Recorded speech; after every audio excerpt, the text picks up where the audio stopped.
여러분 안녕하십니까? 누리피드입니다. 자, 저한테 그 메일로 그뭐 제보든 아니면 의견을 주시는 그런 분들이 많은데요. 자, 이번 시간에는 그런 분을 몇 분 보여드리겠습니다. 이제 그분들의 이야기를 통해서 중요한 시사점을 공유하겠습니다. 먼저요. 자, 뭐 제보를 주시든 아니면 의견을 주시든 이런 분들의 이제 인적 사항은 제가 지워 드립니다. 자, 대통령 탄핵 상황을 해결하기에 제일 좋은 방법은 미국의 도움을 받는 것 같습니다. 당연한 이야기입니다. 그러려면 먼저 국민들에게 부정선거를 확실히 알려야 합니다.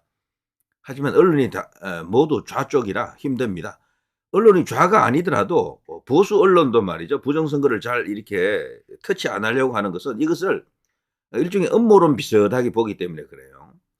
자, 그런 측면도 있습니다. 예, 그 한통속이다 이런 의미도 있지만 한통속이 아닌 언론도 있거든요. 그런데도 그런 언론조차도 부정선거를 거론 안 하는 것은 좌우지간 그 분위기에 물이 들어버렸죠. 전부. 부정선거를 거론하는 것 자체가 마치 극우인 것처럼 음모론자인 것처럼 그런 식으로 보는 사회적 어떤 그런 시각 때문에 꺼리는 겁니다. 자, 해서 생각하는 방법은 전단이나 신문을 500만 부나 1000만 부, 1000명이 만 부씩 해도 됨을 배포하는 방법이 좋지 않을까 합니다. 그래서 설 연휴에는 국민들이 부정선거를 어느 정도는 알아야 합니다. 그걸 바탕으로 미국의 국내 부정선거 척결에 개입해 달라는 요청을 하는 것입니다. 유튜브는 보는 사람들이 찾아보는 것이라 확장성이 떨어집니다. 이건 제가 또 공감합니다.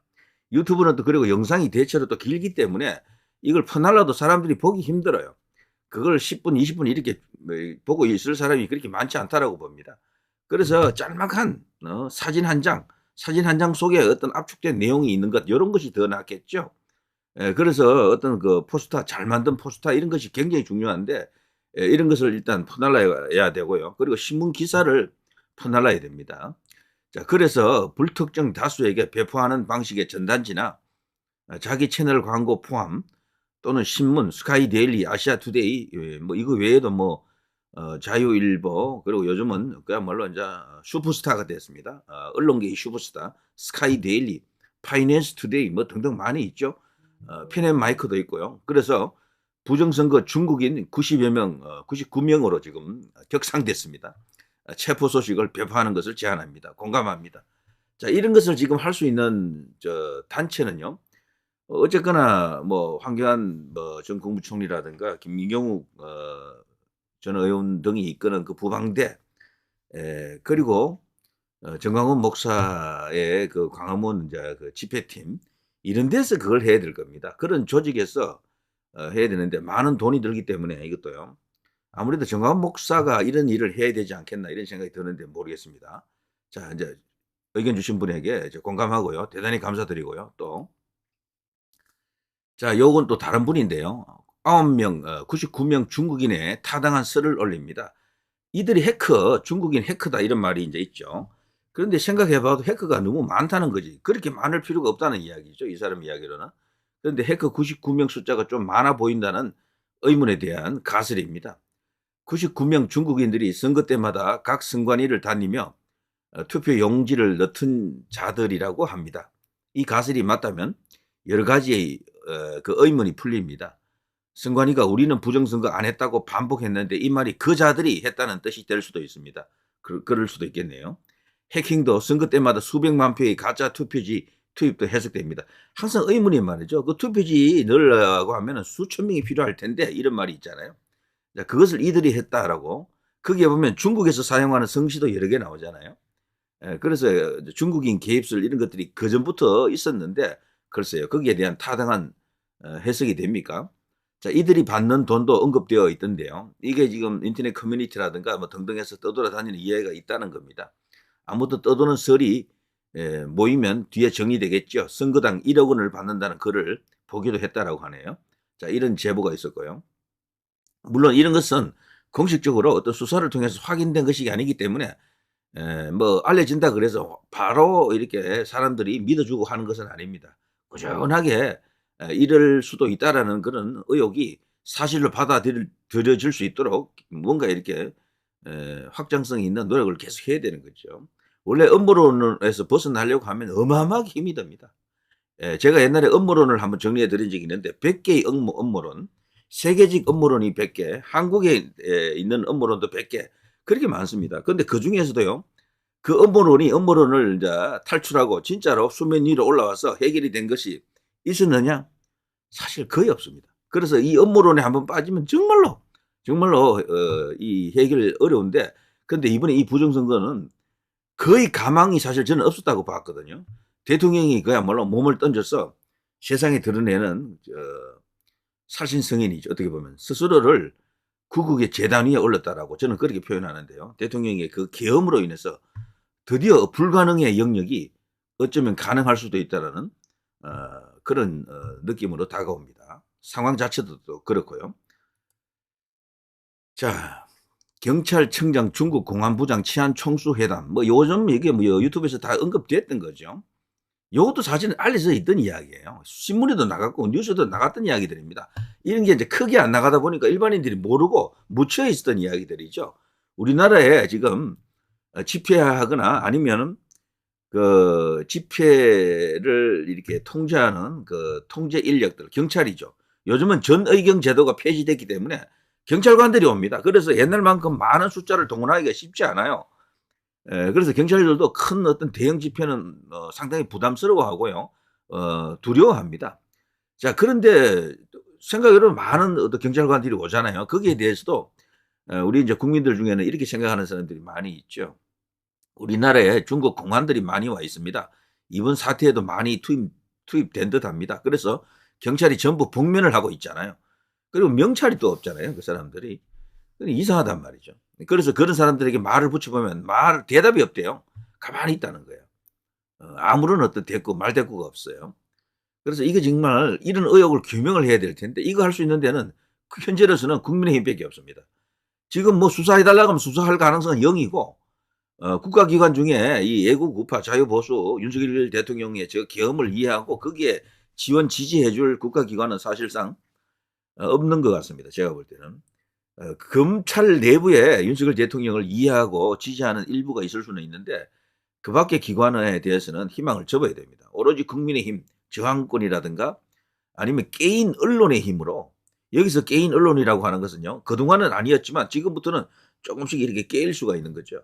그런 사람들이 이런 걸 취재를 해야 됩니다. 유튜브의 한계는 취재를 하는 게 아니잖아요. 분석을 해드리고 뭐 이렇게 여러 가지 어떤 뭐 전해드리기는 하지만 그 현장에서 최초의 그 오리지널 뉴스 생산 자체를 하는 유튜브는 거의 없기 때문에 이런 것을 제도권 주요 언론이 해줘야 되는 거죠. 기자들이 이제 그런 걸 잘하거든요. 그 사람들만 제대로 좀 움직여주면 이 게임은 진짜 완전 뒤집을 수가 있습니다. 그래서 정신 차리라, 돌아오라 기자들이요. 네, 국민의힘도 마찬가지입니다. 그런 데서 이걸 할 수가 있습니다. 밝힐 수가 있어요. 자, 아무튼 중국 공안이 지금 시위 현장에 지금 투입된 게 아닌가 이런 어떤 의혹이 있다는 이야기입니다. 자, 물론 이것도 확인된 이야기는 아니지만 상당히 석연치 않은 그런 정황은 많이 있었죠. 자, 아무튼 한국 중국 간 전략적 치안 협력 추진 합의 2024년 5월 16일 작년이죠. 전국 지방경찰청과 중국 각성 공안청 자매 결연 사진도 많이 있습니다. 사진. 심지어는 더불어민주당 당기가요. 공산당 무슨 행사에 떡하니 꽂혀 있고 이런 것도 많이 있죠. 그래서 지금 우리 민주당은 중국하고 너무도 깊숙이 지금 연결되어 있는 것이 아닌가 이렇게 이제 보여지는 거죠. 그리고 전남 지방경찰청, 경남 지방경찰청, 중국 뭐에 있는 각 그 성의 공안청이 있잖아요. 이런 것들하고 다 지금 연결되어 있다는 겁니다. 그래서 서로가 어떤 위급 시 인력이 부족할 시 어떻게 투입 요청할 수 있는 그런 근거가 있는 것으로 지금 보여집니다. 그래서 이런 데서 지금 이런 요청을 하는 게 아닌가. 그래서 중국 공안들이 지금 대거 넘어와 있는 것이 아닌가 이렇게 의혹을 갖고 있다라는 이야기죠. 이런 걸 저한테 지금 긴급 제보를 하는 분들이 여럿 있습니다. 전북지방경찰청은 중국 강서성 공안청 등과 이런 식으로 뭐 서로 뭐 자매 결연 비슷하게 이렇게 되어 있는 거죠. 전략적 치안 협력이라고 합니다만 이게 대부분 한미 동맹이나 이런 걸 보더라도요. 상대방이 위기에 처했을 때는 파병도 하잖아요. 그런 논리로 해석이 되기도 해요. 이게. 그래서 저는 섬찟합니다. 이거를 국민의힘 의원들이 확인을 해봐야 된다니까요. 아니면 아니다라고 말을 해줘야 되고, 진짜면 이거 어마어마한 이야기거든. 이거는 판을 뒤집을 수도 있는 그런 일이라고요. 자, 이런 어떤 좋은 어떤 내용들, 좋은 이야기들을 저한테 주시는 분들에게 다시 한번 감사드립니다. 자, 이 싸움은요, 전면적인 총체적인 싸움입니다. 지금 나오는 것처럼요, 국가기관의 요소요소에 다 짱박혀 있습니다. 그들 하면요, 옛날에는 중국이 없었어요. 근데 옛날에는 북한 쪽이 주로 있었겠죠. 김일성 장학생들이라든가 등등 이런.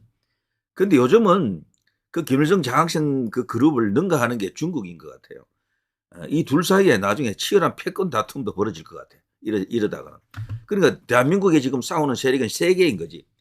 원래 대한민국 주류 정통 세력, 이제 애국 우파 자유보수라고 할 수 있는 이 세력이고요.